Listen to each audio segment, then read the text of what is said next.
classified into two categories. They are number 1, Indian income, and number 2, foreign income. Let's take Indian income. Income received in India, whether it accrues in India or outside India, is taken as Indian income.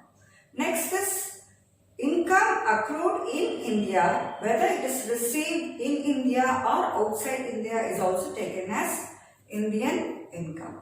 The second type of income is foreign income. In case of foreign income, the income is received or accrued only outside India. It is not received in India as well as it is not accrued in India. So this is foreign income. And regarding Indian income is taxable in the hands of all the assessees. It is taxable in the hands of resident and ordinary resident, resident but not ordinary resident, and non-resident. So irrespective of residential status, Indian income is taxable for all the types of assessees. The next one is regarding foreign income. Foreign income is taxable only in the hands of resident and ordinary resident. But if the income is earned from a business or profession which is set up or controlled from India, it is taxable in the hands of resident but not ordinary resident also. But in any case, foreign income is not taxable in the hands of non-resident. The next is receipt of income. So receipt of income means receipt of income on the first occasion only must be considered to determine the incidence of taxation. And regarding the place of receipt, the place where the income was received for the first time must be considered, and the subsequent remittance of income should not be considered. Look at the problem regarding incidence of taxation. First problem, ascertain the taxable income of Mr. X for the assessment year 2020 to 21 if Mr. X is a resident. It is a resident and ordinary resident. Second one, a not ordinary resident. And third one, if Mr. X is a non-resident.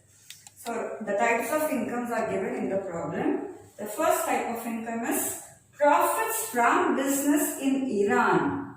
So Iran, it is outside India, but the income is received in India rupees 5,000. So profits from business which is set up in Iran, but such profits, that is, such income is received in India. Since the income is received in India, it is taxable in the hands of all the three types of residents. That is, residents and ordinary resident, resident but not ordinary resident, and non-resident.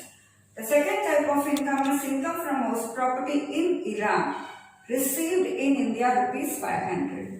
So this is similar to the first type of income. The only difference is this is income from house property, and house property is in Iran, that is outside India, but the rental income is received in India. Since the income is received in India, it is taxable in the hands of all the three persons, that is resident and ordinary resident, resident but not ordinary resident, and non-resident.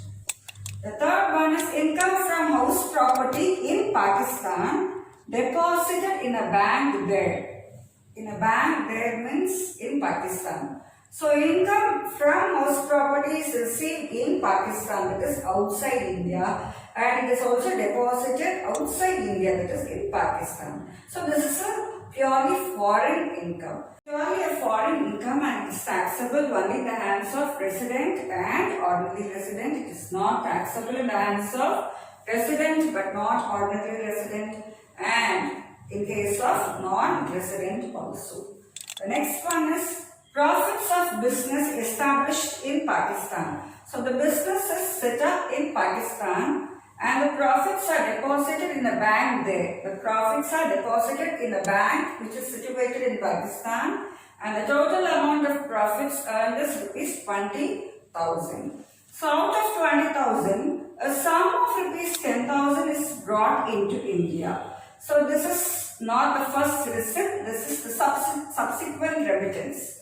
So first receipt is 20,000 20,000. So profit received or income received in Pakistan and deposited in a bank in Pakistan is 20,000, and later on out of 20,000, 10,000 is remitted to India. So subsequent remittance of 20,000 must not be considered. We should consider only 20,000. And this business is controlled from India.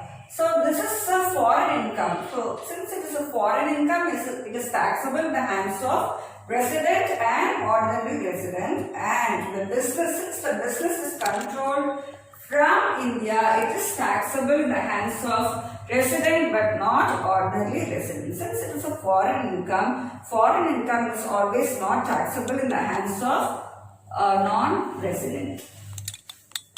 The next type of income is income accrued in India but received in England rupees 2,000. So income is accruing in India. Of course, it is received outside India. So since income is accrued in India, it is taxable in the hands of all the three residents. It is residents, resident and ordinary resident, resident but not ordinary resident, and non-resident.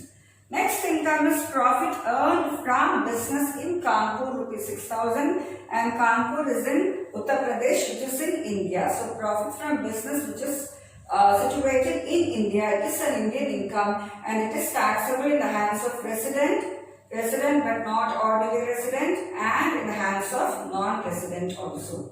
The next type of income is income from agriculture in England. So this agricultural land is situated in England. It is all spent on the education of children in London, rupees 5,000. So this is purely a foreign income which is taxable only in the hands of resident and ordinary resident. It is not taxable in the hands of resident but not ordinary resident, and in the hands of non-resident also. The last one is past untaxed foreign income brought into India during previous year. So past untaxed foreign income or past untaxed profits brought into India during the previous year is not at all taxable in the hands of all the three persons. That is resident and ordinary resident, resident but not ordinary resident, and non-resident. So if we add up all the amount, we will get the taxable income for all the three cases. For the first case, it is in case of resident and ordinary resident, it is 39,500, and taxable income for resident but not ordinary resident is 33,500, and taxable income in the hands of non-resident is 13,500.